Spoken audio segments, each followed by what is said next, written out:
Good morning. Today we're going to be talking about the central dogma of molecular biology, which is really protein synthesis. And what the central dogma is, it just says that DNA goes to RNA and RNA goes to proteins. So it's just sort of showing that DNA codes for RNA and RNA codes for proteins. So overall, DNA codes for proteins, right? So protein synthesis is when we're making proteins using the DNA code. Again, it goes to RNA and then it goes to the proteins.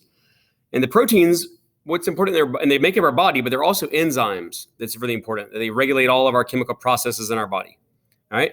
Also, proteins are made on the ribosomes. If you guys remember from yesterday, ribosomes are made up of rRNA, right?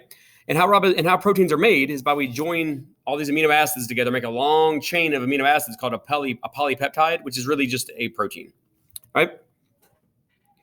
When we're looking at things in DNA and RNA, we look at things called codons, and it's every 3 letters in the RNA code. All right, it's the genetic code for an amino acid, really. So every 3 letters represents one amino acid.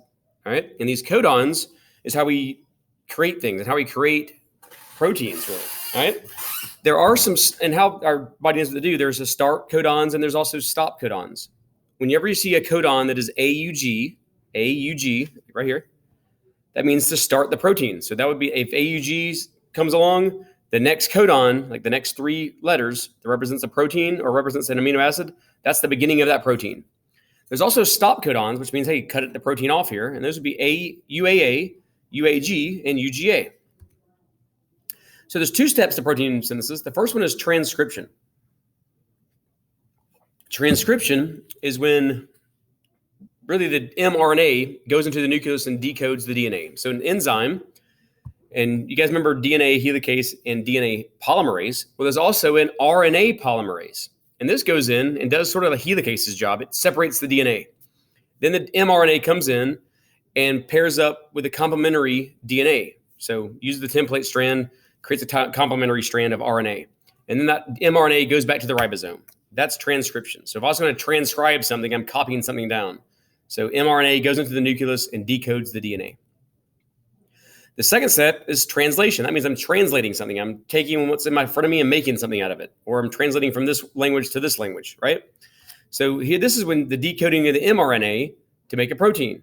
So the mRNA comes back to the ribosome. tRNA floats around with all these amino acids attached to it. But they are the tRNA is 3 letters. It's codons. So it's called the anticodon. And it attaches to every 3 of the mRNAs that's complementary to it. All right. So the mRNA is then used as the basis to find the amino acid code. And it keeps making it until it comes across a stop codon. And so you can sort of see here's what's going on. Here's the ribosome. This down here's the mRNA. And tRNAs are floating around with these amino acids, and they're connected to these amino acids that come down and join every 3 letters.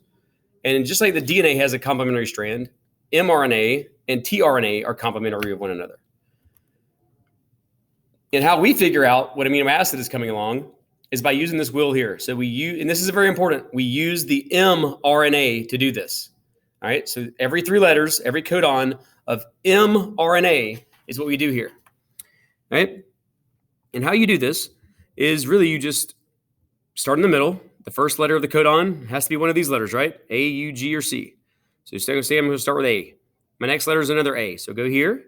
And my next letter might be a G, so go here. It could be a G or an A to make this protein or this amino acid here. So you start in the middle, work your way out. So A, G, G, U, A, U, C, A, whatever it may be. So all these go along.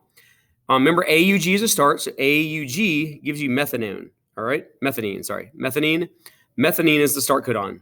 AUG, that's the start codon. And like example of a stop codon is UGA, stop, right? So we start in the middle, work our way out. And that's what we're going to be working on today, is using this wheel to practice figuring out amino acid combinations to make a protein. Just remember amino acids, there's 20 of them. You guys do not have to memorize all of them. And if you go to college and do biology or some kind of science, you might have to memorize all these. For me, I had to memorize all of these and the structures and everything. So it kind of was not fun. But just remember the goal of translation is to make proteins. Transcription reads the DNA into mRNA. Translation makes proteins. And lastly, just remember that the ribosome, that's the structure that holds everything together out there. The rRNA